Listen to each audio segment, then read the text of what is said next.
So, hello everyone.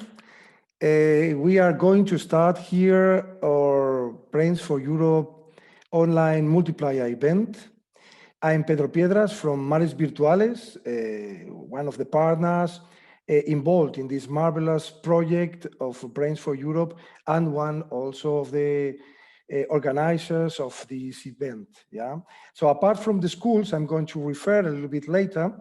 And the other collaborators of this project have been IESCIL, Instituto de Ciencias de la Salud de Castilla y León from Spain, Premium Research, also an organization from Spain, the Mutualité Française Anjou-Magen from France, and and as I told you, some of the schools we are going to know a little bit later.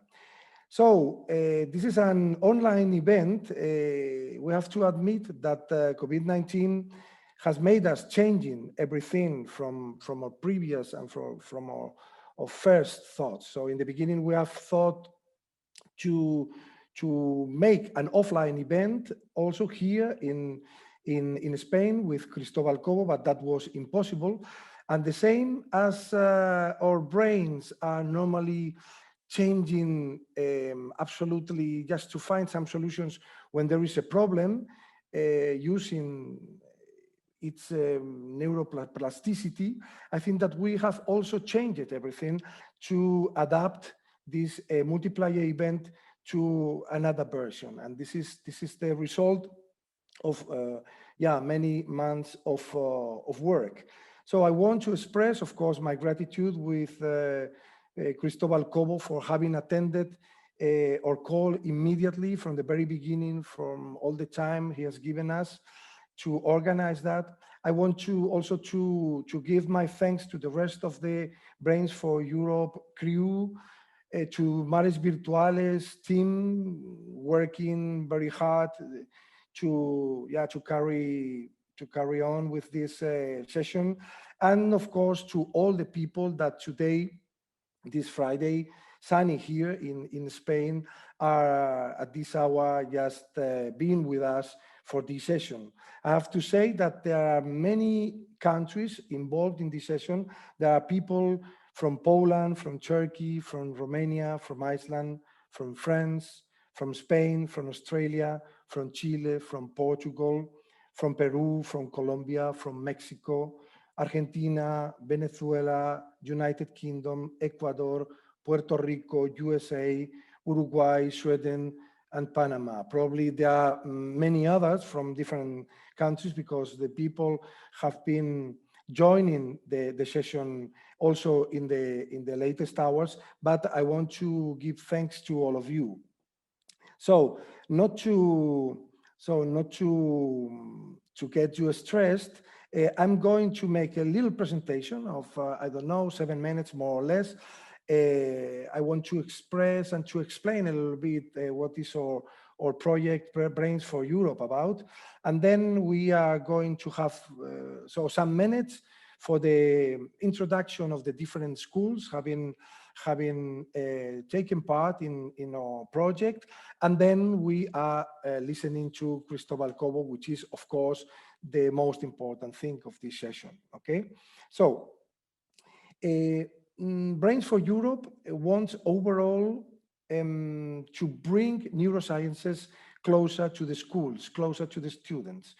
Our aim has been in these years to contribute to change the way our students understand learning. So in the project, they have reflected, the students have reflected on some topics, on some big ideas, such as critical thinking, such as sick brain, healthy brain, learning to learn, and so on, using a kind of a new methodology, which is in a way a patchwork of different interesting methodologies that we have organized in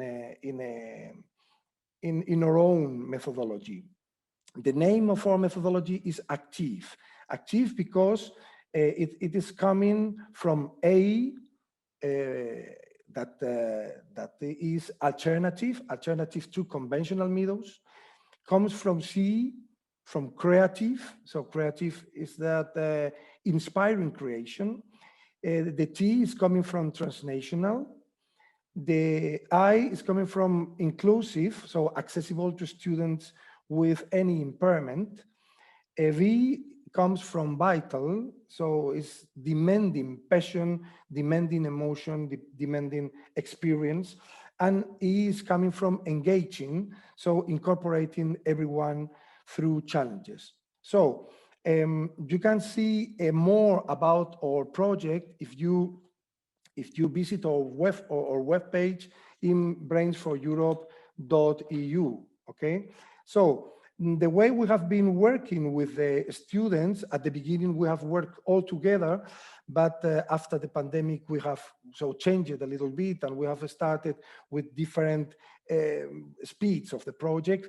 We have overall centered our works and our interests in these schools that are schools from rural areas in Europe. So, and these schools have built inside the own school some meta schools, so schools dedicated to our project. And so teachers became neuro mentors. So, and they have tried to organize more or less all the activities. A little bit later, so in a moment, you are going to know these 5 schools from Iceland, Poland, Turkey, Romania, and Spain. But I have to say that students have divided the work in 3 different stages. The first stage is a stage of engagement, is the engaged part, and it is the moment when they start making questions about everything, and the students have come up to a challenge that has in the end set on all the different parts of the project.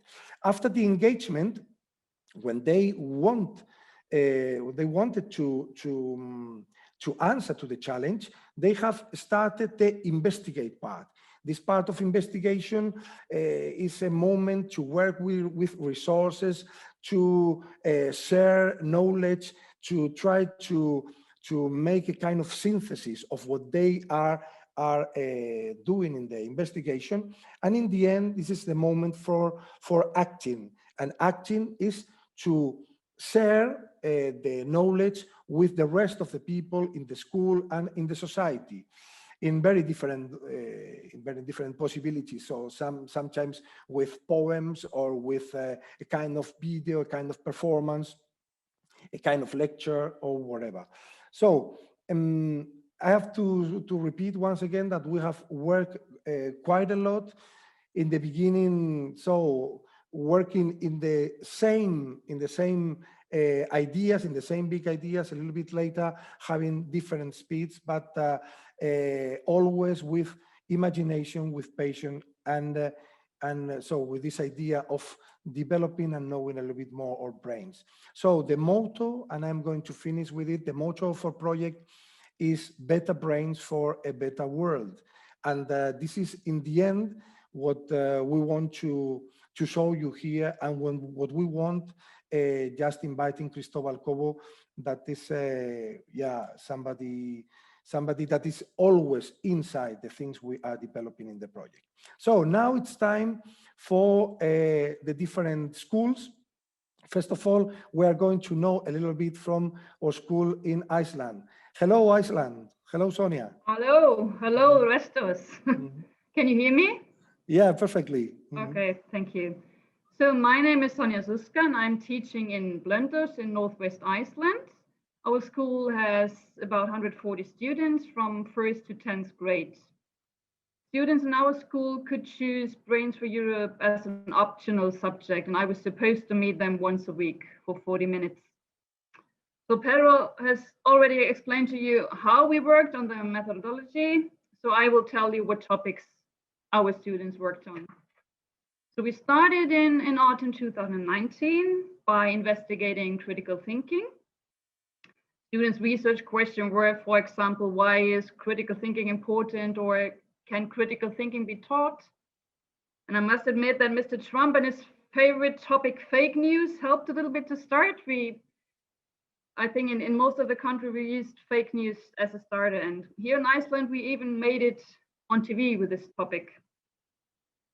So after that, we began a period on the topic Learn to Learn, and students checked out their own talents by using Howard Gardner's multiple intelligences. And then COVID came and a lot of restriction, and we just couldn't meet. But now on the final meetings, we speeded up, and our next topic was brain fit. And we had a Zoom meeting with a nutritionist from Reykjavik, and students made a video with their findings. And finally, just last week, we went to Reykjavik and took 6 students, and we met one of Iceland's leading sleep experts, Dr. Erla Björnsdóttir, and we had a workshop in Reykjavik, and that was really great. And so we're still working on this topic, and we're planning to do more research and make another video.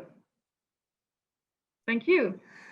So thank you, Sonia. Thanks a lot. I mean, I have to admit that Iceland has been really a very important part of our project. Now it's time for Romania from Oana. Hello, Oana. Hello, Romania. Hello. My name is Oana Shulic. I am an English teacher at Mihail Sadoveanu School from Romania, one of the partner schools involved in this project. It is a small village school, small, but with a strong team of hardworking students and teachers. We were all looking forward to this event, which is one of the most important steps of our work together. So thank you all for being here with us. Thanks, Romania. Thanks, Oana. Thanks a lot. Now it's time for Turkey. And I can remember very especially that time all together before COVID in Istanbul. That was a very nice moment. Hello, Burçin. Hello, Turkey. Hello from Turkey. My name is Burçin Arslan. I am working Kumluca Anatolian High School as an English teacher. Kumluca is in Antalya. You know Antalya, I think, generally Istanbul and Antalya. And we have 450 students in our school. We are high school. Firstly, we started this project as a 15 students. We did an exam because our project language is in English, but in this COVID process, my students changed their school. They went to special schools. We are public school now, and we tried to do best.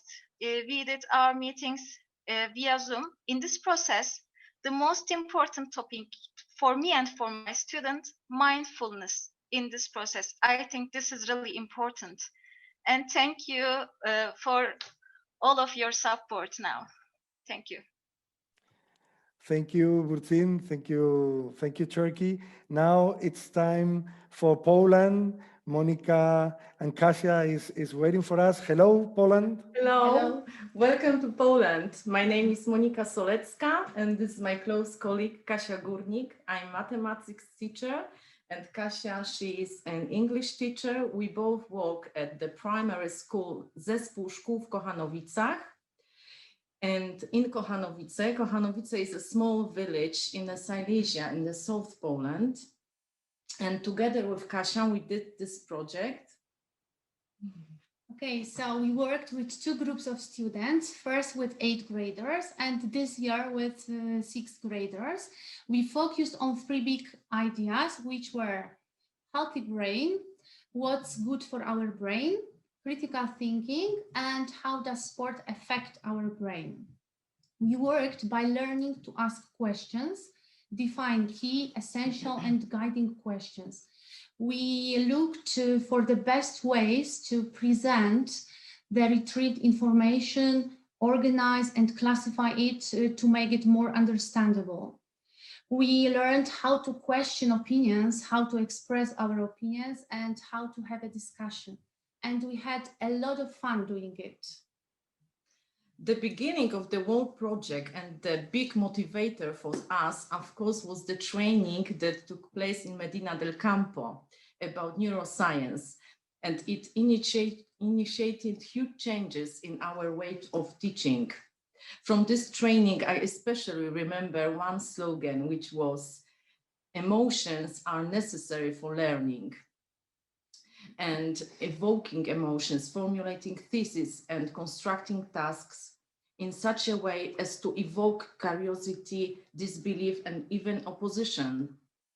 And after that beginning, we took part in a lot of trainings here in Poland about neuroscience and about critical thinking. And after that, we conducting classes with the use of new knowledge and following step by step by our methodological guide. And of course, during the whole process, there were problems of difficulties. For example, the outbreak of a pandemic and the closure of schools in Poland, and enormous stress with students, parents, and teachers we were struggling with. But instead, we would like to share with you the positive impact of the project on the students and the teachers of our school. Our main goal was revive the learning process and motivate students, because we had the problem like that in our classes. And after pilot, before a project, I can definitely say that this slogan, which I heard during the training, was confirmed, that emotions play the key role. For example, in order to focus students' attention on a given topic, it's enough to ask, for example, some intriguing question. And here, critical thinking is very important competence. For example, for me, during the maths classes, it's much better to answer another time, "Ma'am, who buys 170 watermelons?" than silence in the class. So for me, this method was great. This way of learning teaches students how to discover, how to find the truth independently and verifying them. So, and we think that the changes that took place in our work were also influenced by the fact that we carried this project with people who, despite of the fact that they are from different parts of the Europe, they all share one passion for teaching and improving this process. Yeah, I think it was great to have opportunity to exchange our experience, to talk students from other countries. I remember that when we had the meeting in Iceland, I had the conversation with the students, and they who said that they were aware of what they were learning for and how they came to it. It was very important for me. So we encourage all teachers to take advantage of this opportunity to implement projects like that, because guys, you know, when you prepare a project like that, you are for a moment students, and using your empathy, you can improve the whole process. Thank you. Thank you.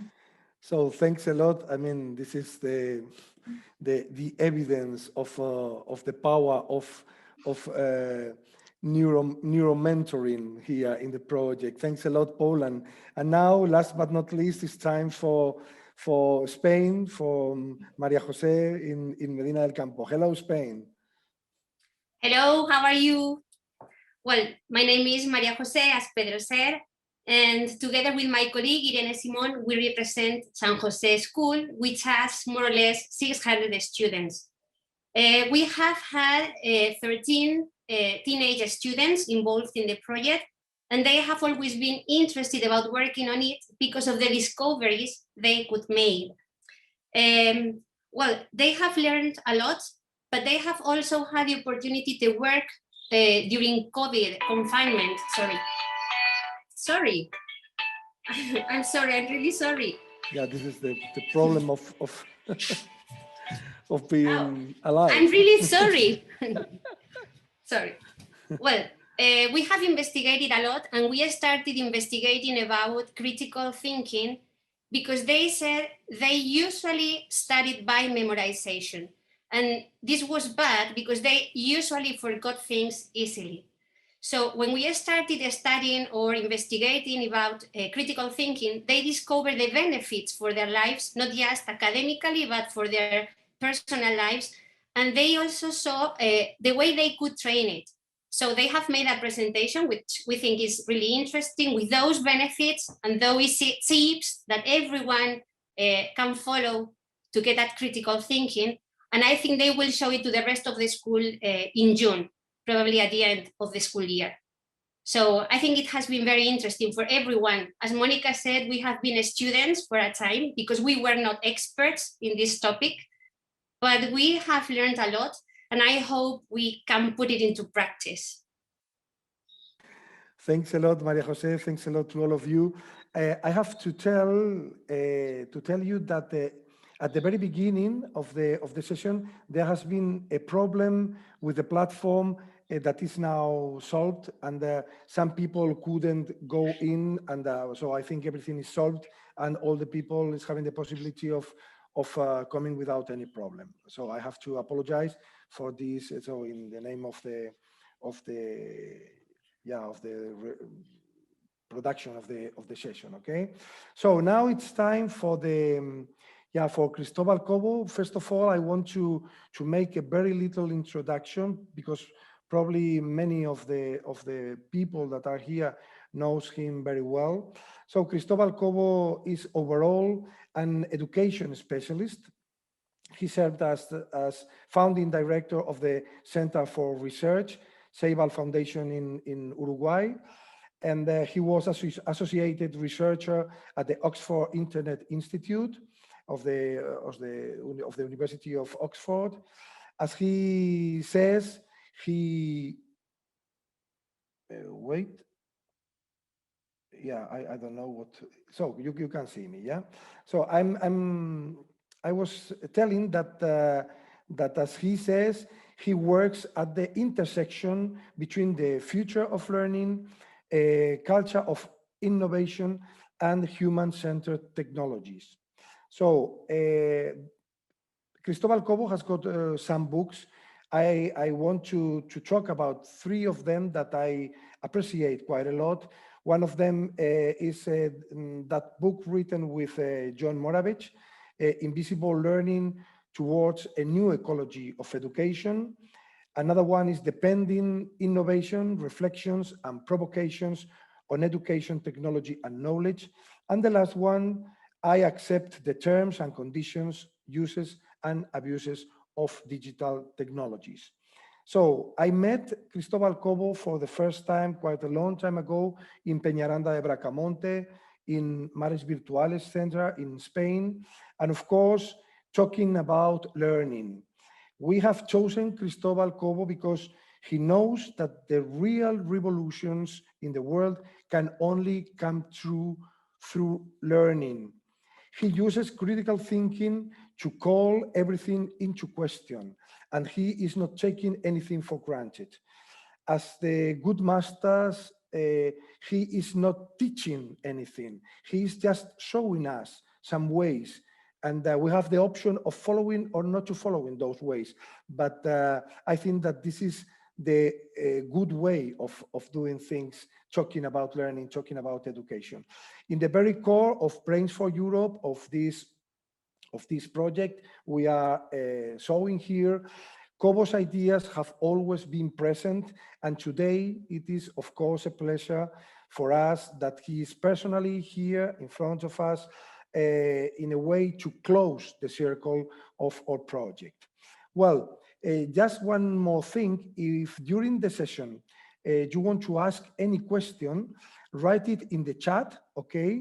And with an indication at the beginning, writing #question, and then you post a question, okay? #question in the chat, and then you post the question. Thanks a lot, Cristobal Cobo. Now it's time for you, and thanks a lot for your being here. Thank you very much, Pedro, Oscar, and all the team. I'm delighted to be with you today. We started the discussion about this activity weeks before the explosion of the pandemic. How much has changed the world ever since? As you said at the very beginning, this is an extraordinary opportunity for applying and use our neuroplasticity. If this is not a good opportunity for that, then what? So I'm very, very happy, and I'm very pleased as well of having this opportunity to reflect with you. But also I'm super surprised that you are investing part of your Friday's evening to have this discussion with me. So for all these reasons, thank you so much. So my goal for today is to invite you in a journey in which we can explore a little bit of the brain, a little bit of innovation, how we can work together to build a kind of distributed brain of capacities, and at the same time, what can be the role of technologies. So perhaps to start, we can frame the presentation of today with this idea. We all live in an environment in which there are massive amount of technology, some of them very, very incredible. However, one of the most challenging transformations is not to acquire new hardware or software, but is to transform our mindware. And this sounds easy, but it takes a lot of work, because changing the way we think, this humanware, how we approach to the reality, is not always that easy. A clear example is we have had for years the possibility of working together and remotely, but we had to have the pandemic in order to transform the way we work. Not because we didn't have the technology, but because of the changes in the mindware have a legacy. They take some time. So we will talk a little bit about the brain. We will talk about a little bit about the collaboration, distributed ways of building brains, cognitive and socio-emotionals. I will highlight some ideas on the use of technology and the digital culture that is behind, and some takeaways. So perhaps to start, one of the main challenges we have is we are coming from an analog world in which many of the structures of the knowledge that we have dealt with along our life are organized like a book: introduction, development, and conclusion. And the book is structured and categorized in chapters. And this is very similar how we have been structuring formal education in different levels. We have math, we have history, we have law, and we have social science, and here we have other STEM career disciplines. And this is very efficient for structuring the information, but has very little to do with how we deal with information in the real life, which is a metaphor of the internet, not because of the cables, but because everything is intertwined and well connected. When we think how we can connect the different sources of knowledge, the different contexts, the formal and informal learning, we go to this phrase of George Siemens, which is the network is the learning, the possibility of building bridges, the possibility of connecting things that are not necessarily naturally connected. So let's dive a little bit into the brain. The brain is not an empty box that needs to be full with ideas, but much more a space for building connections. So every time that we learn something new, we tend to link it with something that we already know. Or with an experience we had, or with something we heard, or with something that is in our existing ecosystem of ideas. Therefore, in order to innovate, we have to be really open to create these new connections. And I think this might be evident, but it's not necessarily evident, because in many cases, the emphasis is on dumping a lot of information in our brain and not necessarily facilitating this connection. And I want to say that because I think one of the challenges we have is how can we transition from understanding technologies as tools for transferring information to tools that can facilitate new connections, like the different streets on a city, in which the more you travel along the city, the more you build the connections between the different neighborhoods. And I will get back to this idea in a minute. So let's say, for instance, I'm going to start with an abstract approach, and then we'll go into much more concrete examples. Say, for instance, you acquire a new idea, a new data, a new historic moment, the innovation that will help us to get out of a pandemic. It's a specific data at the specific entry point, but this entry point will really make sense when we understand it, when we transition from knowing to understanding, meaning that when that entry point, this value, this piece of information is contextualized with the information we already have. And the more opportunities we have to practice what we have learned, this new idea, the more we can embed this new approach and we can develop some level of mastery. Now, therefore, it's super important to promote complex ideas that allow us to build these new neural connections. So for instance, when we approach the global warming is a problem complex, a complex problem, sorry, because we have to connect with the global warming, we have to address how we produce energy and how we spend the energy, how we distribute the waste of the energy, what actions we have, what economical and social implications. So it's definitely a complex problem. That's why it's so difficult to tackle. But at the same time, it's a way of building connection between our previous experience and some of the things that we can learn throughout this new lens.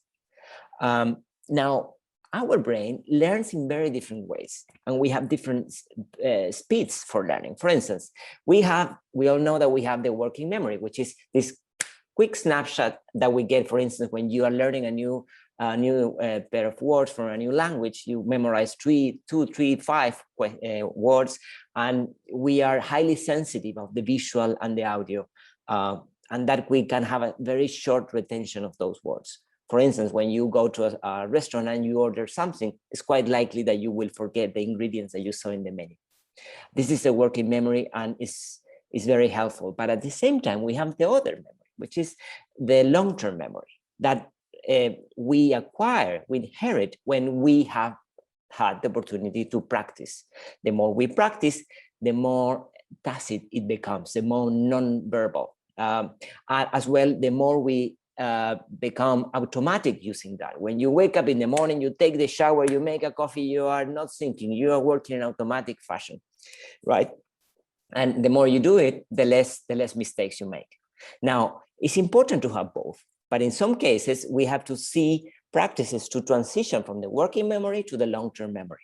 And this is the goal of the conversation that I want to give you. So let's go to London for a minute. London is such a beautiful city, has a glorious Thames that goes all around the town, and it's at the same time a crazy city. It has huge amount of streets. And in London, to be a taxi driver, you need to get a license, which is, as has been said, the most difficult driving license in the world. Why? Because to be a cab driver, you need to pass a very difficult exam, which is called the knowledge. And how do you pass this exam? You have to keep in your brain 25,000 streets, 20,000 landmarks in the city. Can you imagine how difficult can that be? Well, how do they learn how to do that? It takes years, between 3 and 4 years, it's taking most of the applicants. So it goes in the same way that I told you a minute ago. You get a book called The Knowledge of London, and you study the streets, the names, which are avenues, which are small streets, which are street without exits. This is the most theoretical one, a new concept. Then you have a look at the map and you see where those streets are located and which are the main avenues and which are the less affluent streets. Now the applicants, they go into a Vespa and they drive to the city 8 hours a day. They say Monday, Friday, 8 hours for a number of years, plus studying the Blue Book. And then they go and pass the exam, which is very difficult. After this time, only one of several pass the exam, and many others have to apply and later on try again because it's very hard. And after that, when they become taxi drivers, then they adopt this mastery of the city. So you see the different stages, but at the same time, you might be wondering why on earth people are doing all these things if we have GPS. Well, the truth is the GPS is not going to tell you which are the most beautiful streets, or might not be able to tell you which of those streets can have more connections with the interests of the passenger, or might not tell you about which are the streets that you might like try to avoid. So all these elements are interesting to know what are the human capacities and what are the technical capacities. Now, in order to learn, there are a few things that we should keep into account, and many of you presented some ideas related a minute ago. So as Barbara O'Cayley mentioned in her book, How to Learn, we know that we have to learn complex ideas in small doses, like the Pomodoro Methods. I don't know if you're familiar with it. The Pomodoro Method is a strategy to make a tomato sauce. So you put the clock and you work 25 minutes in something that might be very hard, but you work only 25 minutes and very focused, and then you have a pause. You have a pause, and then you get back, other 25 minutes, and you repeat that 4 times, and then you have a long pause and a long break. So this Pomodoro technique is broadly used, broadly promoted, and proved to be very effective for learning difficult things. The second approach, the combination between focus and diffuse. Focus and diffuse. Focus, reading the blue book. Diffuse, travel around the city with a Vespa. Focus and diffuse. The combination is very important. If you stay focused many hours, you will lose the best of your brain. The third approach, short and long-term memory. Short memory, a snapshot, a picture of some key concepts. Long-term memory, that's something that you have inherited. Now, with these 3 elements, there are many more, but with these 3 elements, you have to nurture those with good sleep and good exercise. So many of us who, when we were in the university, were studying very hard the last night, that's not a good idea if you want to really make the best of your brain, because you have to have a good rest and then have exercise. So these are some of the things to think and reflect how we learn. Now, when you want to learn, for instance, a new language, but it can be a new discipline or a new approach, we can combine the micro and the micro learning. So for instance, say that you want to go to Berlin and you don't speak German only for a weekend. Well, probably it's a good idea to start with the micro learning, to use Duolingo and to do some small trainings and to understand specific phrases that can help you to navigate in the town. Now, if you really want to learn German, you probably will have to consider, in addition to the micro learning, the macro learning. So you will have to be willing to invest hours, days, months, and years, because you will have to dive much deeper in the complex ideas. And so Duolingo might not be enough. You might need to go to the Goethe Institute, for instance. And the combination of 2 are very important because we will develop different capacities with these 2 goals, okay? Now, as you mentioned in the presentation, many of you, we have to talk about emotions. One of the things that distinguish humans from machines is that we carry a lot of emotions, and emotions are strictly intertwined with the cognitive capacities. You cannot learn well when you are sad, when you have fear, or when you don't trust the person who is teaching you. Mitch Resnick, professor from MIT, said that if you want to build projects with peers, in addition of peers and projects, you have to play and you have to have passion. Play because you have to be open to mistakes, and you have to have passion because otherwise you are not going to make the best of you. That means, for instance, to find a good balance between the extrinsic motivations, for instance, getting a good score, a good qualification, and the intrinsic motivations. If you only focus on the extrinsic motivations, make your parents happy or get the degree that everybody wants you to get, that motivation will disappear, and it's highly likely that you will lose a lot of the things that you learn. If you're driven by the intrinsic motivations, which are the things that keep you awake in the night, the questions that you have, then that's a different business, because you will keep exploring. Now, emotions are very difficult to transmit in virtual environments. I would love to be with you in a square or in a plaza, having a coffee and discussing with you. We have all these technical barriers that make emotions difficult to translate through Zoom. Now, when we have the right balance of emotions, like for instance, some level of stress, a little level of stress, we can stimulate the learning. If we have a lot of stress, we will be in panic and we won't learn anything. If we don't have any stress and we are bored and disconnected, we don't have. So some level of emotion, for instance, presenting in public or learn a new person or sharing a secret, are the kind of things that will help you to activate this emotion. So having said that, we can build up a good balance between the pedagogy and the heutagogy. Pedagogy is when it's centered on the teacher and the design of the strategy. The key player is the teacher, and the heutagogy, the key center is on the learner. The learner is driving his learning through curiosity, through the interest of exploring and finding new answers. And it's important to say that in the heutagogy approach, the teachers are really important, but in a different way. They are those who challenge with new questions, those who help to reflect on the problems, those who help to explore in new areas that you haven't explored. So it's a changing in the role, but it's certainly not something that means that teachers are not important. Now, we have been talking about the brain, but I would like to add a few other things. We have to understand a little bit of the metacognitive capacities that we have or we might not have. So for instance, we know that our brain hates ambiguity and uncertainty. At the beginning of the pandemic, we didn't know what was going on. We didn't know to whom believe. We didn't know how long was going to be this thing.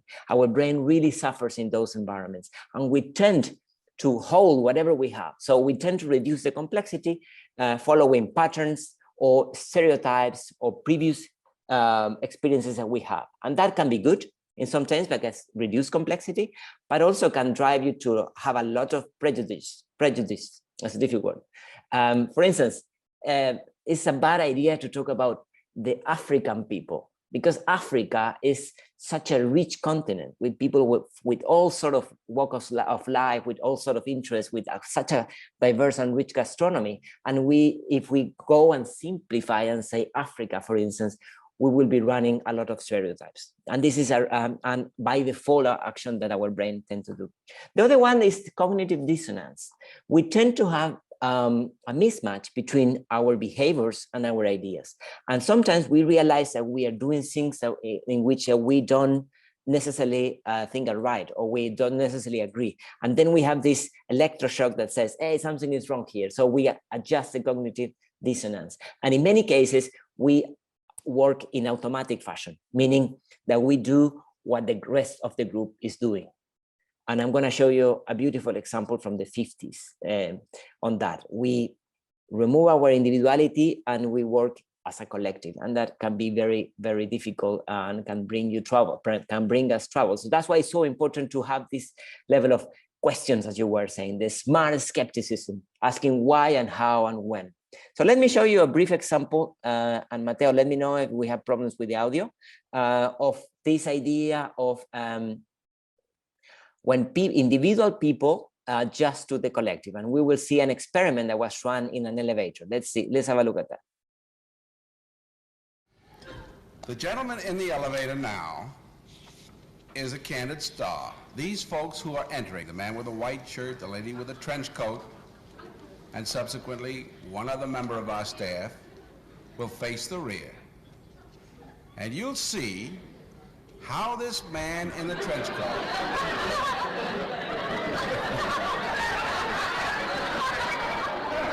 tries to maintain his individuality, but little by little,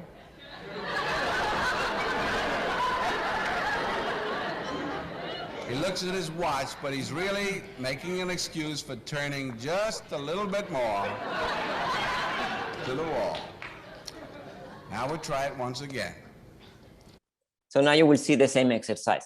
So if you think we are the person who is holding this with the person with the tie, and we many times we try to adjust to the collective in a way that might not necessarily might be what we want to do, and we quit our individuality to match the group.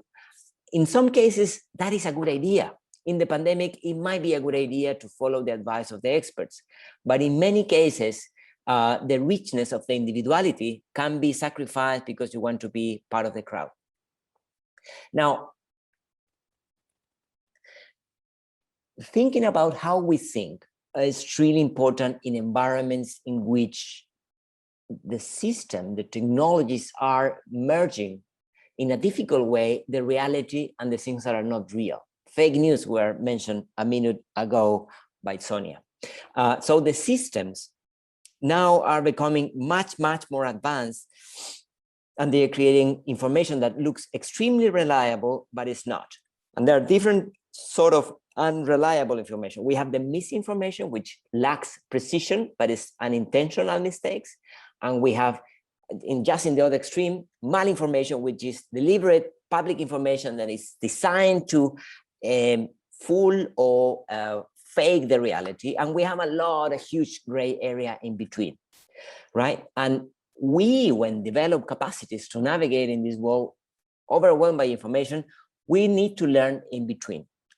So the fake news, I think, is a piece of cake in comparison with what the deep fake will bring us in terms of changing people, transforming, editing videos in ways that will be difficult to understand. And so that will require a whole new set of actions. And now we will do a quick break. We will go to Mentimeter. If you can put in the chat the link, we're gonna do a quick exercise of 2 questions for you to help me to know what do you think about 2 questions that I have for you. So if you can put in the chat, this link is gonna be, you go to menti.com. Let me know if you can see it. And I would love you to answer this question in 1 word. What capacity from your brain do you like the most? So I'm gonna give you 40 seconds for you. Please let me know if you can log in there and answer the question from your perspective. Is that okay? So time is running. Please go to menti.com and dial the number that you see in the screen, 4332-6468.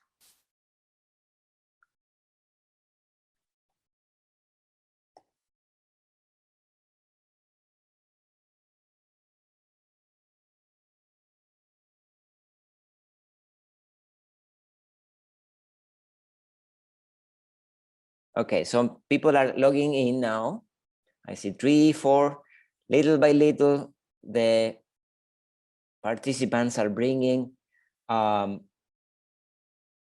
6 people already, but I think there are almost 200 of you. So I think we can easily get 100, no? So I'll give another pair of seconds to see if we can get online, and you can tell me what capacities from your brain do you like the most? Okay, we have now already 13 people.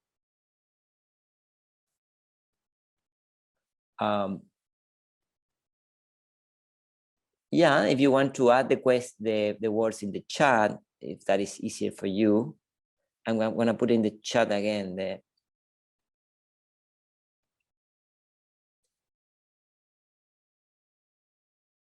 We have 22 people. So we are going to Mentimeter. So let's have a look at what is emerging. We love the memory. That's great. Who doesn't like the memory? Otherwise, how can you know where you left your things the day before? We have creativity. We have, I guess you can see the screen, no? You have imagination. We have empathy. We have curiosity. And in the chat, other colleagues are building empathy, memory, imagination, accuracy. So just 10 more seconds to see if somebody else would like to jump in. But thank you very much to all of you who are already adding idea. Creativity also is a very popular word.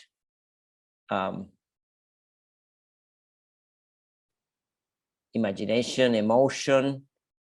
Okay, so it's very clear that we have our favorite words. I'm gonna move now to the second question in the same platform. Let's see if we reach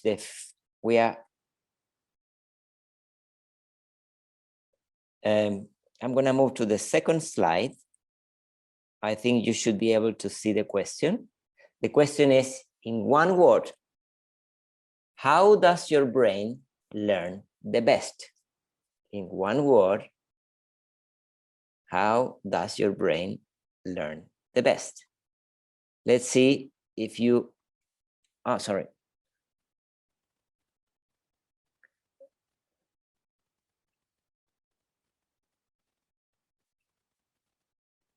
If you want, you can add the answer as well in the chat.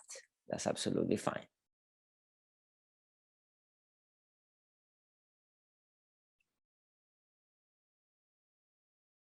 Practicing. Okay, I see examples.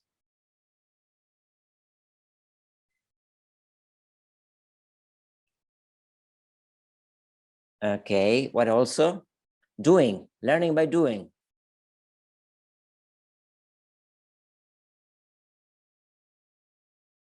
something is strange with the system, but people are luckily adding concepts in the chat. Let's have a look. What is wrong?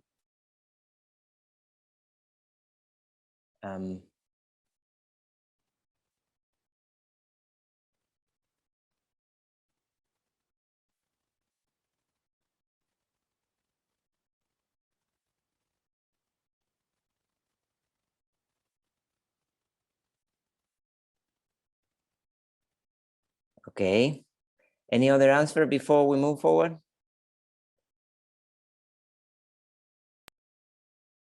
Multisensorialmente. Okay. Okay, so we have, there you are. We have a lot of answers. Exploration, connection, emotions, learning by doing, problem solving, novelty, sensing. That's super. Okay, that's super. I'm gonna give one last second to see if anybody else would like to add one word. Okay, a lot of people. Images, that's a great thing. And I have learned many times that youngsters search on YouTube before searching on Google. And that says a lot about how people would like to approach to new ideas, where images tend to be very helpful, as we said, for the short-term memory. So that's great. I'm gonna leave that open so we can get back to that later. Thank you to everybody who share ideas. Now I want to talk about collaboration. Paulo Freire, a very famous pedagogist from Brazil, he wrote once, "No one educates anyone else, nor do we educate ourselves. We educate one another in communion in the context of living this world." So it's very interesting because this idea that someone teaches and someone learns is merged in a way that everybody learns from each other. And when you are teaching, also you are learning. And when you are learning, you are teaching another person. So it's a much more horizontal approach. And I think this is super interesting to know because, or to, not to know, because I'm sure you all know that, but to keep that into account, because in many cases, many countries during the pandemic, they have put a lot of emphasis in transfer information from point A to point B. And in this case, we are saying that it's not only having access to information, it's building the capacity or developing some relational practices, connections with others. And this, I think, is extremely important. Let me show you these interesting results from the OECD in this test of collaborative problem solving. They found a number of very interesting things. Number one, the strong academic skills do not translate into social skills. They are completely different packets, and you have to develop social skills as well, not only the cognitive ones. Number two, girls prove to be much more effective in developing collaborative problem solving in every country. Number three, this is very interesting as well. No immigrant students attending schools with more immigrants, they perform better in collaborative problem solving, meaning that the diversity of environments, the capacity of using, as Pedro was saying, the neuroplasticity really put us in a good place to learn with others. So if you want to foster collaborative problem solving, you have to develop environments in which you have chances to play, and also you have opportunities to have constructive relationships, for instance, playing some kind of sport. Now, we collaborate in very different ways. We can collaborate at the same time or in a synchronous way. We can collaborate in the same space, or as we are doing now in a distributed space. And each one of these quadrants will require different skills and different technologies. So let me give you a beautiful example of global collaboration. It's called Nemonet. So as many of you know, the ocean takes up to 90% of the heat from the greenhouse emissions, 90%. And that is generating many bad consequences, like the corals are being heated and they are dying. And that is called the mass bleaching. Now, less than 1% of the ocean floor consists of coral reef. It's a small amount, but in that tiny amount, more than 25% of the living species in the ocean are living, are exchanging and building the ecosystem. So keeping the corals alive is extremely important.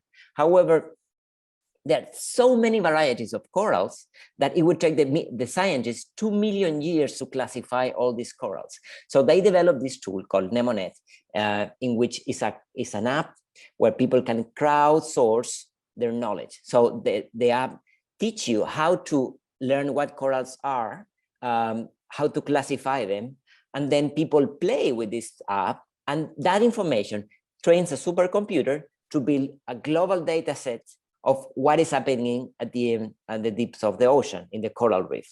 And that information is extremely helpful to facilitate collaboration. So that's a clear example of distributed collaboration between different people at a large scale. But let's talk about social emotions for a moment. You mentioned a lot the idea of critical thinking, and I think this is a really strong component. Critical thinking can be defined in many ways, but it has to do with this idea of understanding how we think and understanding that we can question and we have to assess in different ways in order to address complex problems. So one example of critical thinking can be, for instance, computational thinking. And I'm going to give you an example that has nothing to do with computers. Jon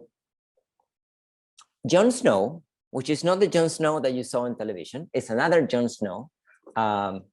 It's not the Jon Snow from the Game of Thrones, that was a doctor in the mid-19th century who was asked to help a very terrible pandemic, not the one that we are having now, but the one in the 1850, the cholera. And this doctor decided to build in a map the records of the people who were passing away because of this pandemic. And he was building in a map the number of diseases, and then he crossed that information with the location of the street pumps, like the one that you see in the street, that things that we used to press to get water. And he started finding correlations between the number of diseases and the street pumps location. So they removed the street pumps and the number of diseases dropped dramatically. This is an old school, non-technological computational thinking way, which is testing, finding patterns, and then intervening. Now, when we think that computational thinking is important, I don't mean only coding. Coding is one part of the computational thinking, but it's much more thinking in computational thinking like scientific thinking. So you find a complex problem like the cholera, and you decompose the different elements of the cholera, who are dying, where they're dying, with what frequency, what age, and then you try to find patterns. Do they have any relationship in terms of what they ate, what they drank, where they slept, or what are their kind of current health? And then you abstract and they say, okay, there's things that we find here that can be replicated to previous experiences. And then you find protocols and processes. So computational thinking is another way of formulating problems that can be represented in forms that can be used by systems. And that is an extremely powerful tool, a mindware tool, just like the scientific thinking, that can be extremely helpful for us. Now, one of the problems we have is we learn in so many ways that is, in some cases, we tend to neglect those pieces of knowledge that we have learned that are acquired through formal education. We learn in formal environments, but also we learn in informal environments. We learn intentionally, and we learn also in unexpected moments. So we are very good adding qualifications for the formal intentional learning.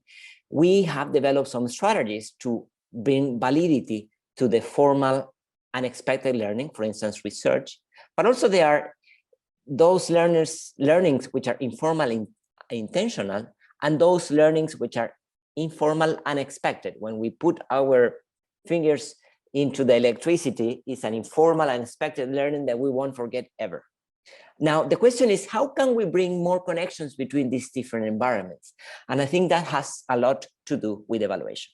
So if we only evaluate, we only assess the capacity of retaining information, we will miss all these other possibilities of transferring ideas from one context to another, the idea of connecting knowledge from different disciplines, or the idea of applying knowledge and skills into action. All these elements help us to transition from the short-term memory to the long-term memory. Now, one book that I was discussing with Pedro and Oscar earlier is think again. That says 5 interesting ideas in this context. One is to address complex problems, we have to be extremely helpful and humble to understand whether we might not know anything. And we have to be driven by curiosity and the willingness to discover. Number 2, questions. Rethink all the ideas that you have. Doubt all what you know. Be curious. Think like a scientist. I think it's a very simple way to simplify that. Number 3, learning to be wrong. If we want to explore something new, we have to be open to make mistakes. Otherwise, there's no way that we will be learning something. How do we make mistakes in a smart way? Be a big listener. Bring big ears and small mouth. I mean, learning from others means be able to explore and learn from different perspectives. Number 4, diversity is good. Remember the example of the immigrants. When we learn in environments where people think different to us, we will be able to have a much more comprehensive understanding of reality. And finally, openness. Openness means to stand on somebody else's shoes to see what are the other perspectives, and that help us to move away from the oversimplification. So there are 5 questions that we have to take into account if we want to explore these cognitive tools. We have 2 options, 2 flavors. We can have the automatic thinking automatically, when we process and we just repeat what we know, we just read what the algorithm is telling us as a first route on the Google map or the first result on Google search, or we can deconstruct the complexity and ask difficult questions. For instance, the pandemic has been an environment of a lot of complexity and uncertainty.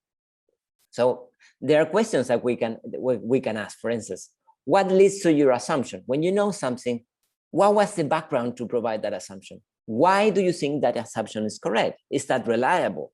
Do you have the evidence? Number 3, what might happen if you are wrong? In many cases, we are wrong and we don't want to see that we are wrong.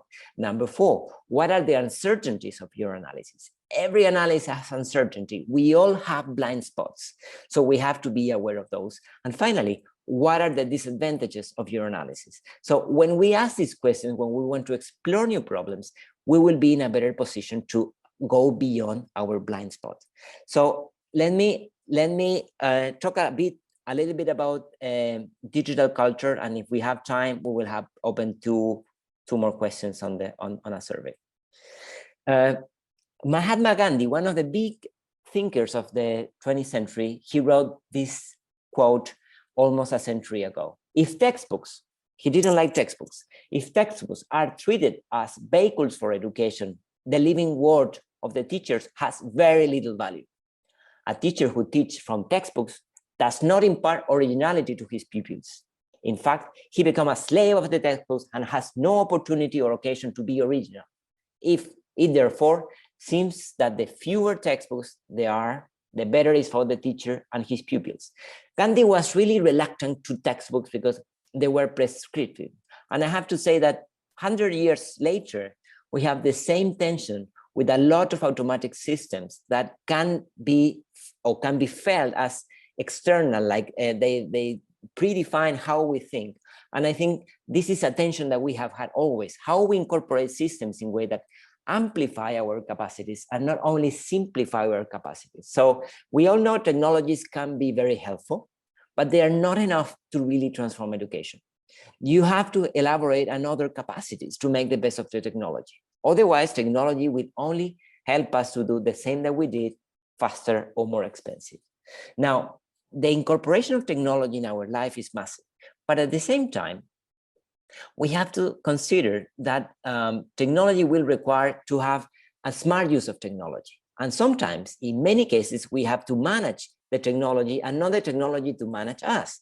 So for instance, for the youngsters, do more things that make you forget to check your phone when you go to sleep is a good example of the time management. But there are other things that we have to consider. Let's have a look at this short video.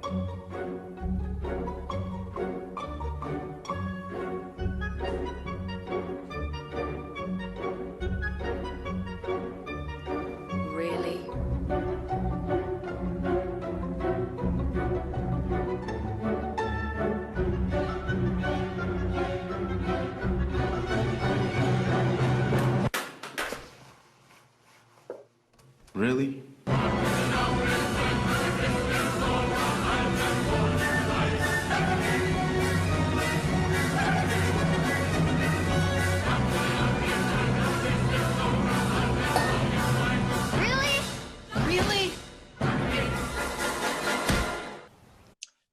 Okay, control over technologies and not being controlled by technologies. Other thing that we have to know when we think how we relate with technologies, videos and attention needs to be very narrow.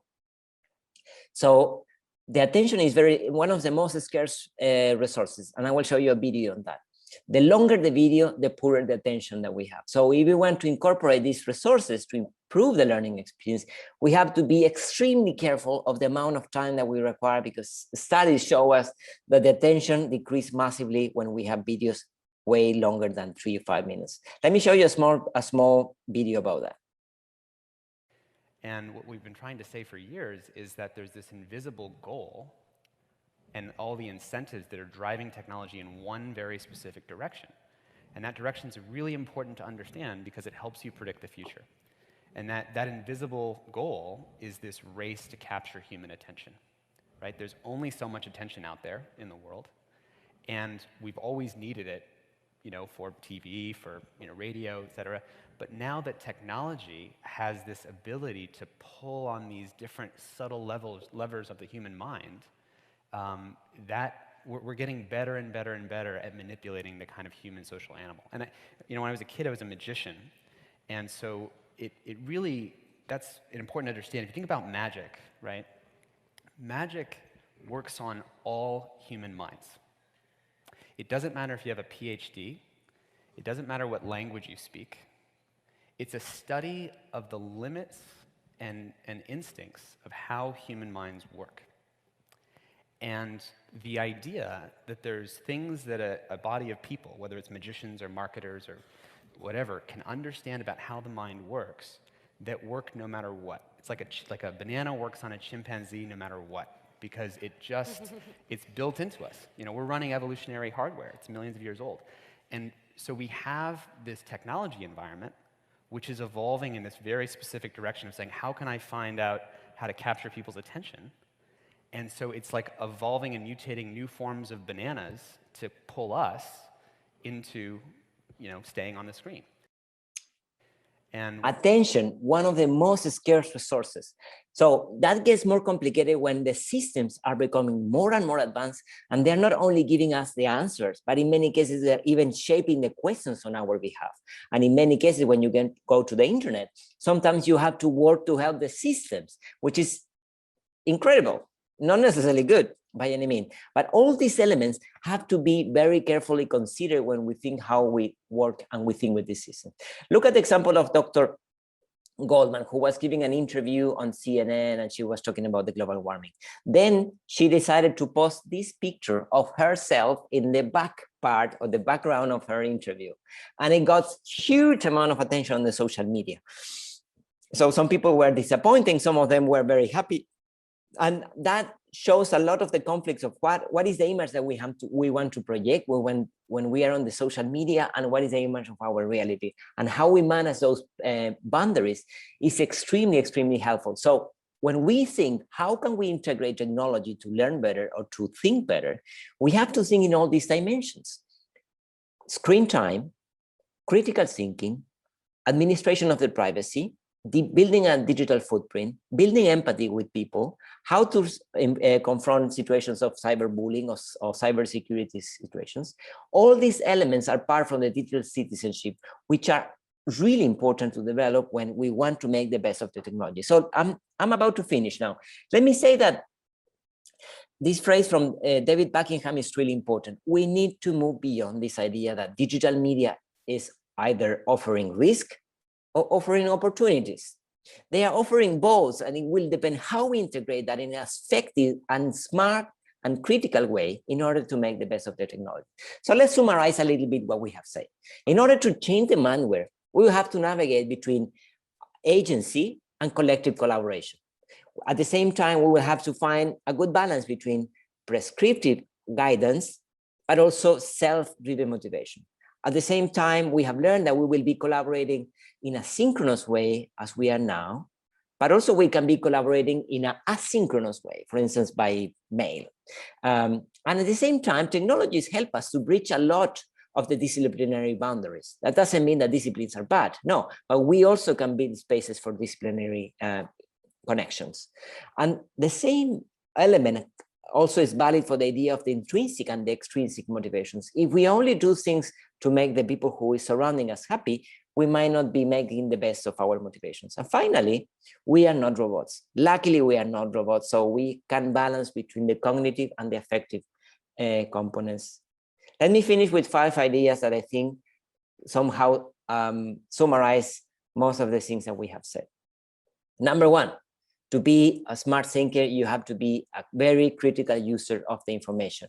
The information more popular is not necessarily the best information. We have to be capable and willingness to take this second thought of the information we consume. Number 2, we have to learn to distinguish what is real from what is fake. And that requires a lot of training. That requires to understand the context. That requires to surround ourselves with people that we trust and people who can help us to see other perspectives. Number 3, the context is critical. So learn to contextualize new ideas, to know that a piece of data is not the same that someone who has experience on that. Learning that if we watch a video, we will have only one layer of the reality and we will need more in order to develop wisdom and more complex ideas on that approach.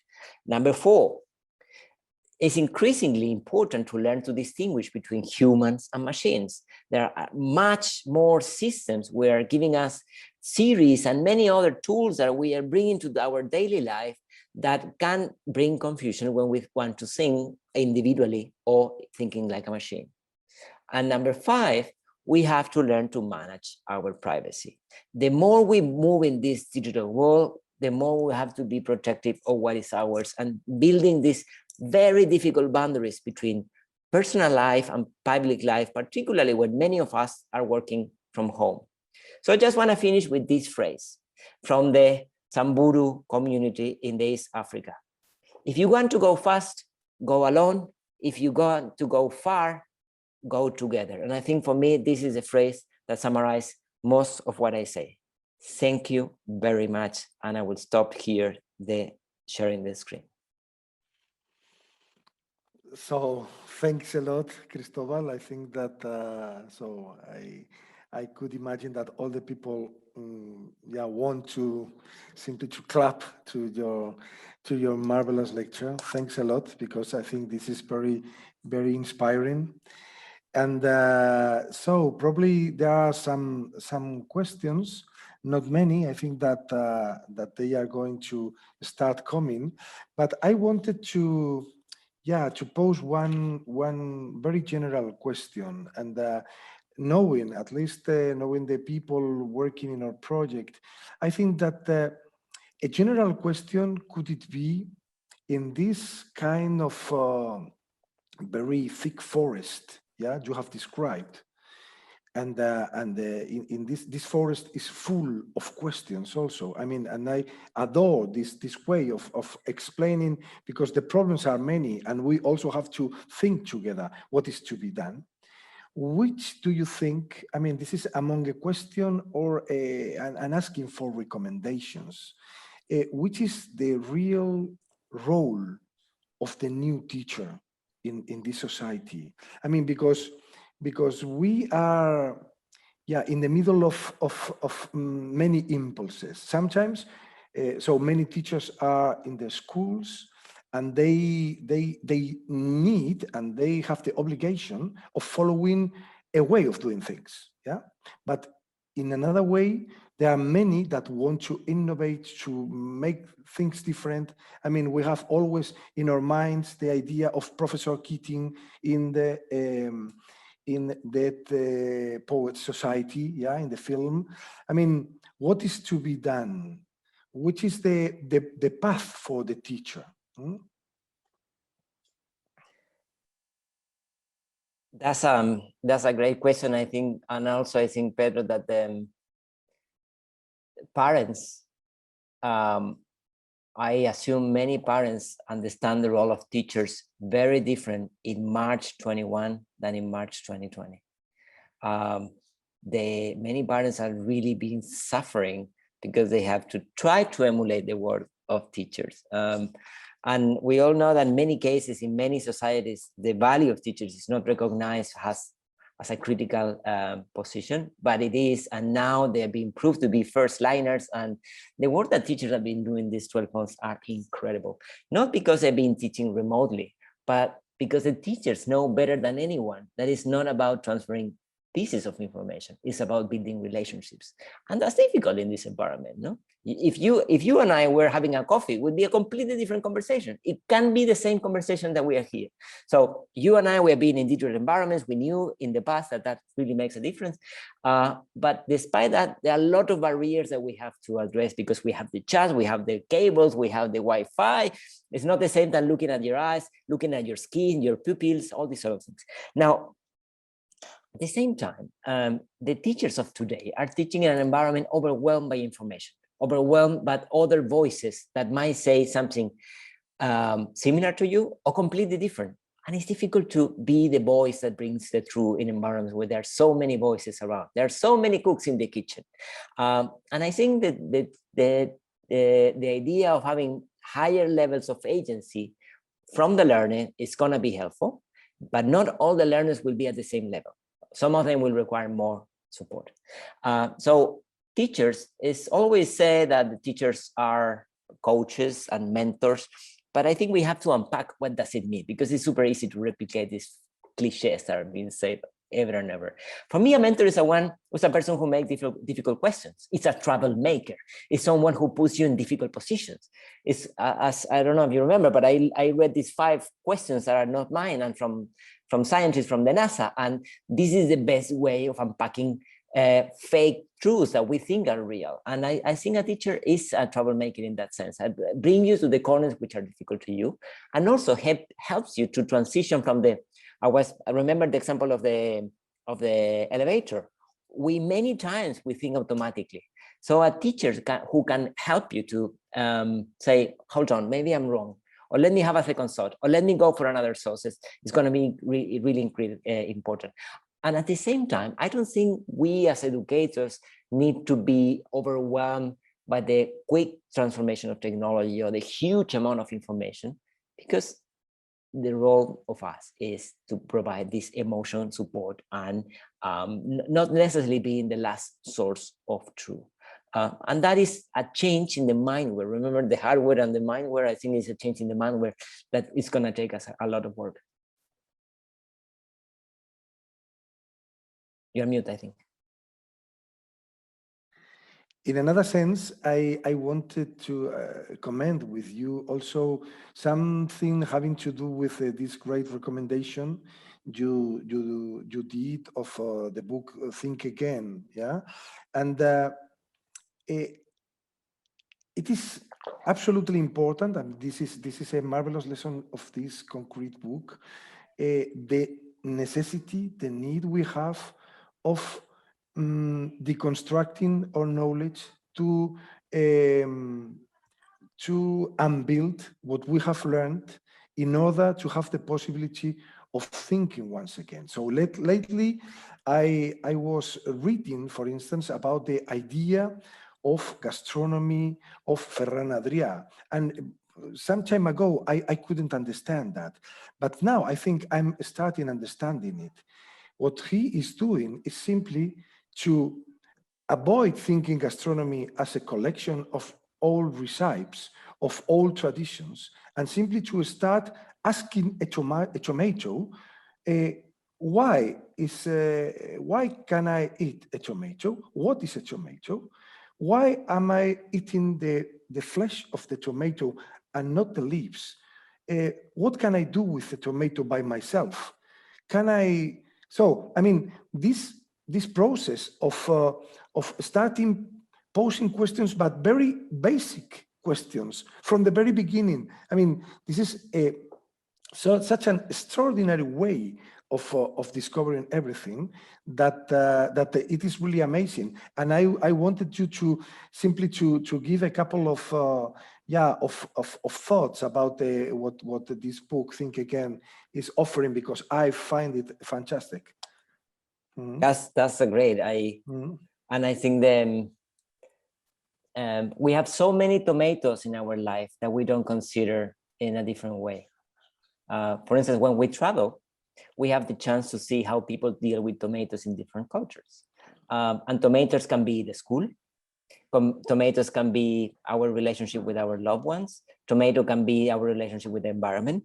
That's why I think that, for instance, the PhD students should talk more with kids, because it's the only way of asking difficult questions. And the kids don't have any barrier in terms of asking questions that we might consider silly.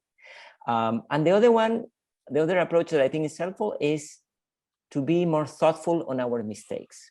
When we reflect in a smarter way of our mistakes, we learn from them. But we live in a society that we tend to hide our mistakes, put them under the carpet. And for instance, in the IT world, the geeks, they meet a lot to discuss mistakes. They do this failure-thon, like this marathon of mistakes. But I haven't seen that a lot in lawyers, for instance, or in architects. So reflecting on the mistakes, I think, can be a very good way of helping. But that means well, we need to be humble. The only way of learning is being able and open to make mistakes. Great. I have here a couple of questions. So the first is from Daniela Barrena, and she says, Cristobal, do you think that we need to review the curriculum, or is it enough with putting an eye on pedagogy? That's a good one. And whatever I say, people will be angry. So one of the problems that we have with the curriculum is a lot of challenge. One is that the curriculum is a bridge between the past and the future. It's a bridge between what we think is important and how we prepare the people for the future. And it's a bridge between the tradition, and it's a bridge to prepare people for a journey that we don't know which direction they will go. Now, the curriculum is a complex idea because it's understood by different people in different ways. The curriculum can be a map, which tells you in which direction you have to think, or can be a compass. We just show you trends and directions, and you learn how to navigate. Many experts criticize that when governments do changes in the curriculum, they usually add more things. They don't remove things out. And this is the whole idea of the brain as an empty vessel that need to be filled with ideas. If we think the curriculum as a compass that shows you in which direction, or put it another way, a curriculum as a source of questions, not a source of answers that no one asked, it would be a curriculum that probably will open more room for exploration. And I think the role of curriculum cannot be the same that used to be 30 years ago when didn't exist the internet. But that is difficult. And I think we can build an invisible curriculum of the things that we think important, and we make a bridge between the formal official curriculum and the other sources of learning that are so important, which not only should emphasize, in addition to knowledge, skills, but also emotions. And I haven't seen a lot of curriculums emphasizing the emotions. Thanks a lot. I have a question from Gloria Alcayaga. Thanks a lot, Cristobal. We agree about the changes that are needed, how to carry them when education structures are so hard to change. Any advice? Okay, well, I think that's a great question. I think we have different rhythms or speed of change. Technologies change at an incredibly speedy way. Even for those of us who study technology, it's hard to keep the trace. We as people can incorporate new ideas, but don't change the behaviors very easy. It takes us a while to transform. Remember, at the beginning of the pandemic, it was difficult to work from home. And when the pandemic will be gone, it will be difficult to get back because we have this delay in change of behavior. And even way behind our human changes of behavior are the organizational changes that usually are many change resistant because they are designed to be resilient to changes. So one of the problems we have in education, but also in other areas, is we have people thinking in ideas of the 21st century with organizations that are designed and structured in ways that are representative of the previous centuries. Now, it doesn't mean that everyone wants to change. They're happy. There are people very happy with the existing paradigm. So we have to speak these two languages, I think. We have to speak the language of the tradition, and at the same time, the language of the transformation. The space that you have in Brains for Europe is just this language of transformation. How to make that changes happen? Well, I think the pandemic is a great opportunity. As the neuroplasticity opportunity to explore and experiment and ensure that many of the explorations that we have done this year will need to remain and sustain. Because many of the explorations were a complete disaster and others can be really incorporated in a massive scale. But in order to do that, we have to be open to explore. So I love the idea of thinking teachers as researchers who are documenting their mistakes, their lessons learned, and we should push the system, the educational organizations, to be open for these transformations as well. It's a hard work, but I'm sure we can do it. So in relation with this idea you are now saying, at the very beginning of the lecture, there was a question by Diana Gonzalez. She said, I'm translating, she speaks about elements to consider in the design of online courses having to do with this new world that has got its origin in this COVID moment, yeah?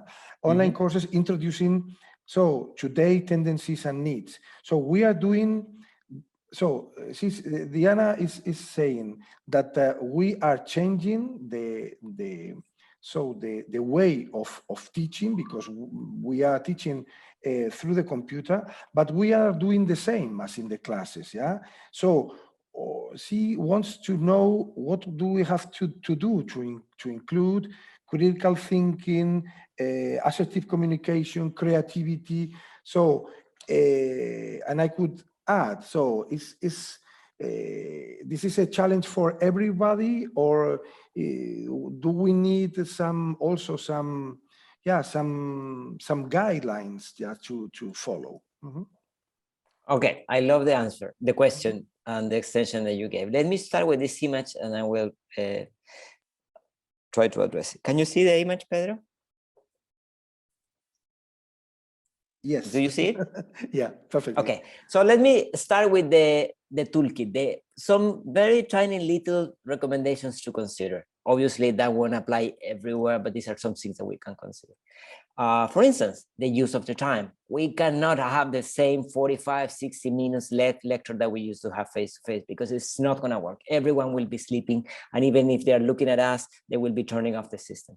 Two, we have to stand on the student's shoes. What are the realities? What are the concerns? How we can adjust to the concerns and the anxiety that may have in this environment. Number three, the chat is critical. I mean, having people feedback in a regular basis is really important. Number four, breakout sessions, not one too many, but many too many discussions. Number five, let's be sure that people mute their microphones, and let's not force the students to turn on the webcam. We love as teachers to see the webcam. Students in many cases don't want to show the realities, and we shouldn't force them to do that. So all these things are very concrete kind of recipe things that we are learning during this time, right? But I don't think that's the end of the story. I think there are much more deeper transformations than that. Those examples that I gave are little techniques that we can consider in a much more functional way. But I think there are a much deeper transformation, which is a change in the mindset. When the technology is more invisible, when we encourage curiosity and creativity, the intrinsic motivations are not only the extrinsic. That means to listen more to students. That means to bring other voices to the classroom. So for many years, we have heard that the digital tools are going to be the future of education. But at the same time, for many years, those of us who study this world, we have seen that these transformations haven't come because of the technology. They have come because of much more disruptive ideas from people. So technology is helpful, but it won't make the deal if we want to make these transformations. So a better use of the time. What is synchronous? What is asynchronous? What is in person? What is remote? How do we build trust? What level of engagement will require? Are, I think, non-technological questions that will really help us to make the best of the technology.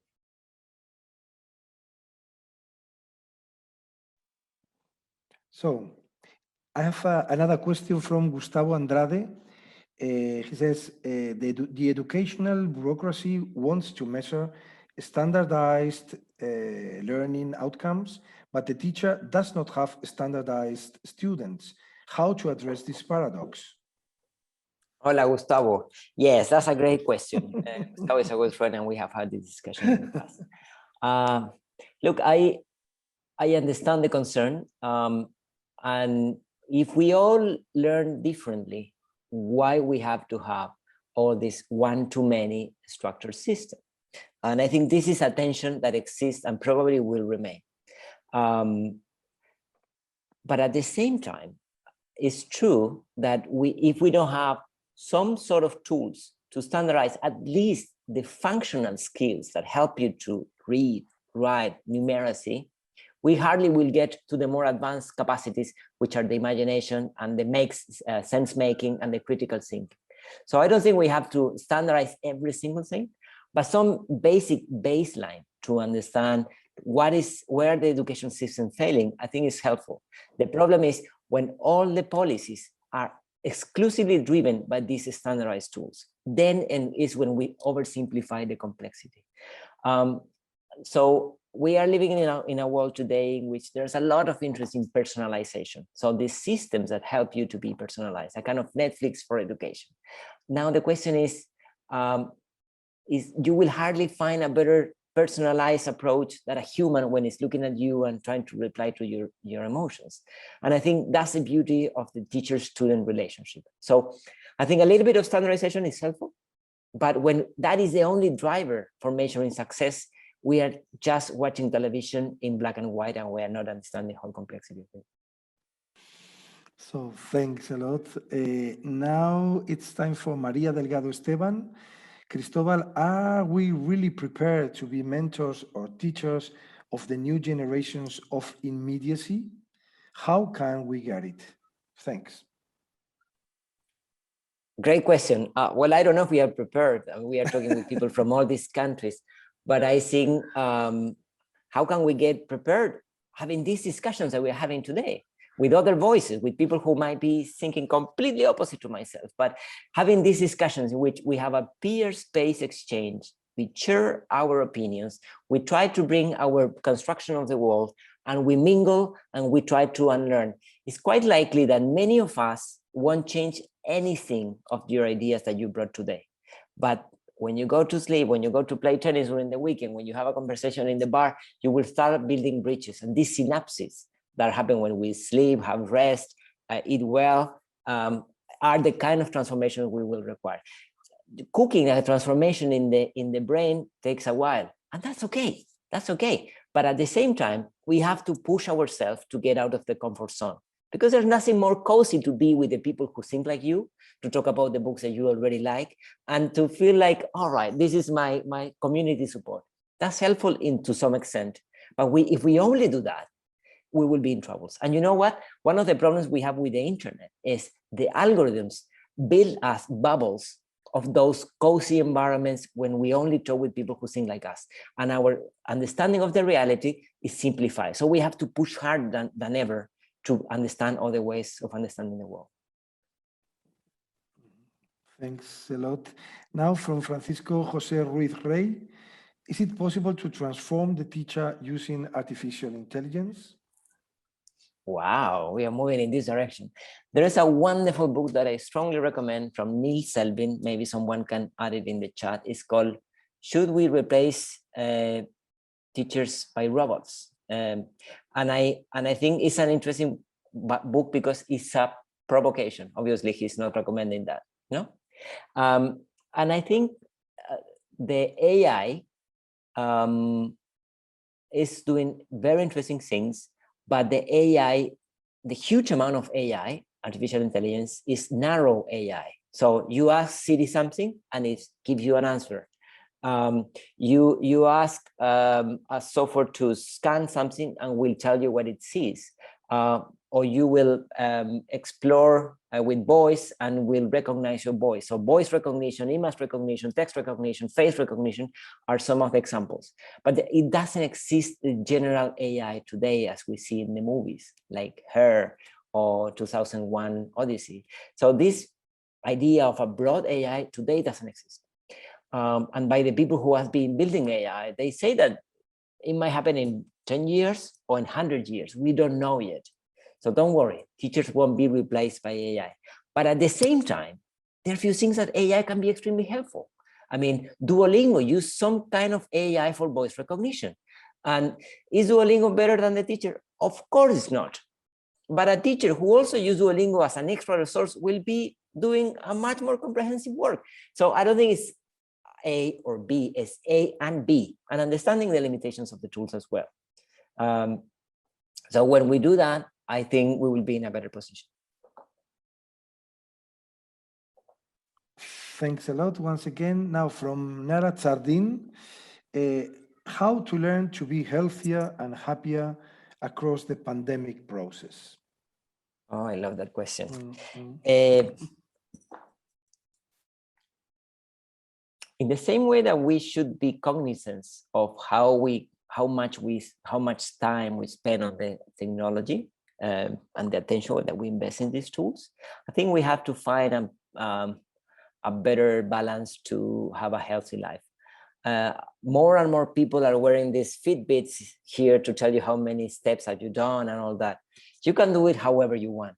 But I think the idea of understanding that we have to be away from the computers is helpful.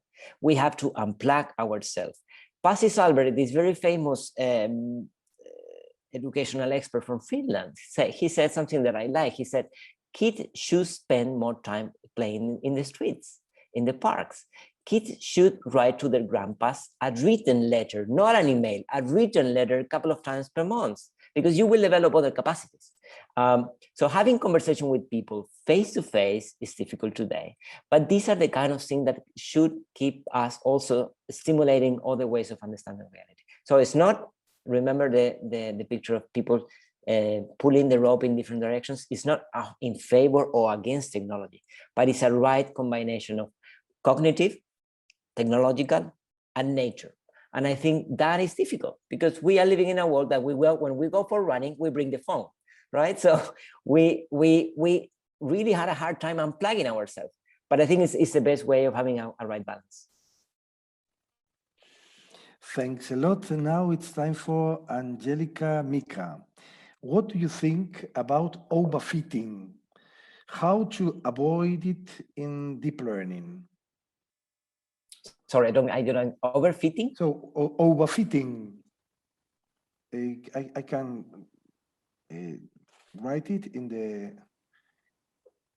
the chat. Overfitting. Overfitting meaning practicing a lot of sport. I don't know if it is maybe overthinking. Overthinking. No. This is. I'm not sure because it is a question of. Yeah, let me see once again because there are many things here. Overfitting, I think. Maybe the person can help us to ask it in a slightly different Angelica Mika probably can explain. My fault, please, but I don't understand the question. Can you help me to approach it? And I'll be happy to give you my opinion. So probably we wait for Angelica Mika. Probably she can tell us what is well. Oscar is telling us that this is a kind of adjustment, over adjustment. I don't know, but if Angelica Mika can explain it a little bit to us in the chat, and we can go to another question probably. Let me see. Just one moment. Just wait. I've got another one. Wait. I mean,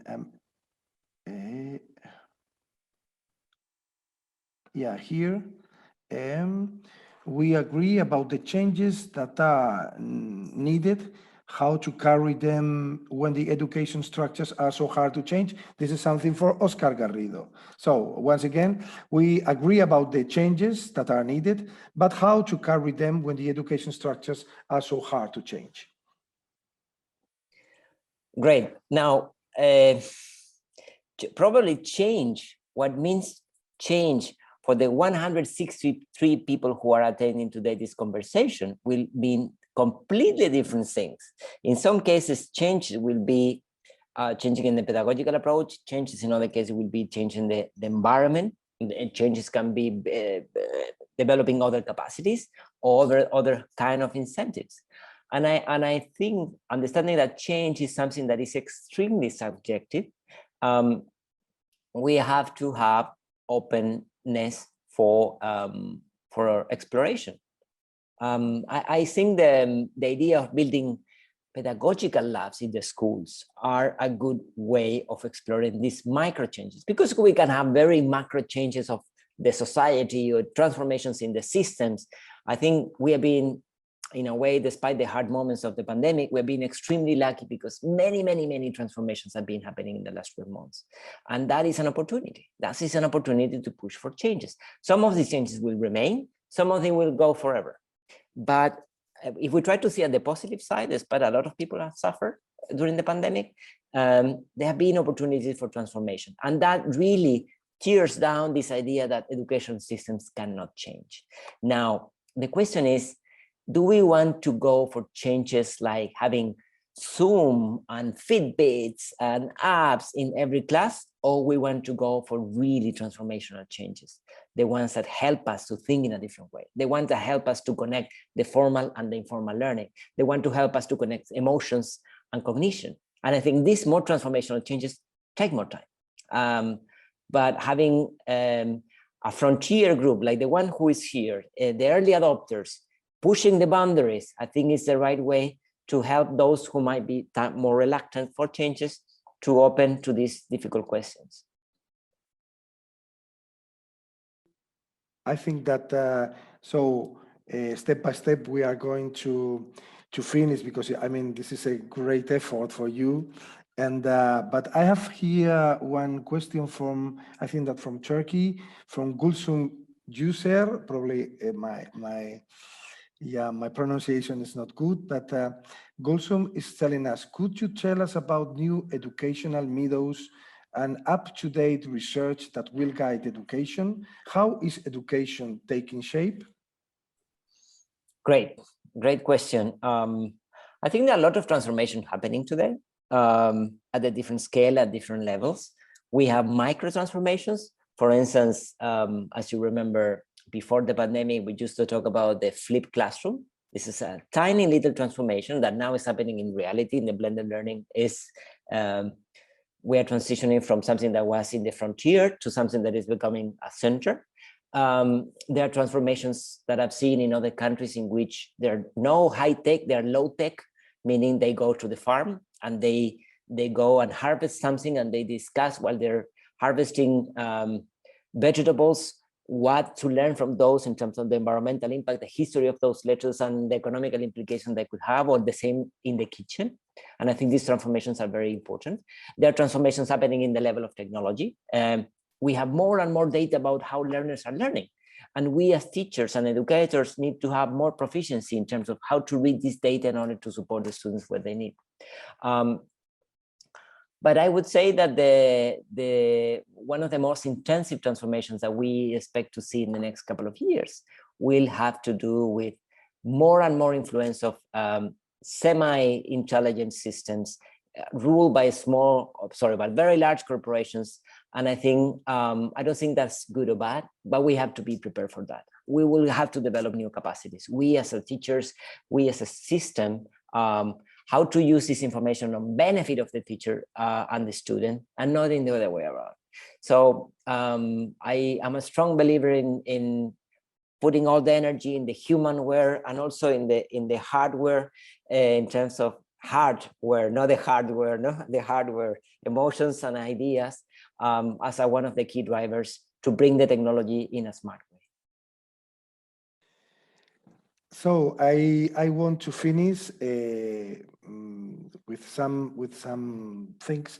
First of all, so the chat is full of people saying thanks to you, Cristobal.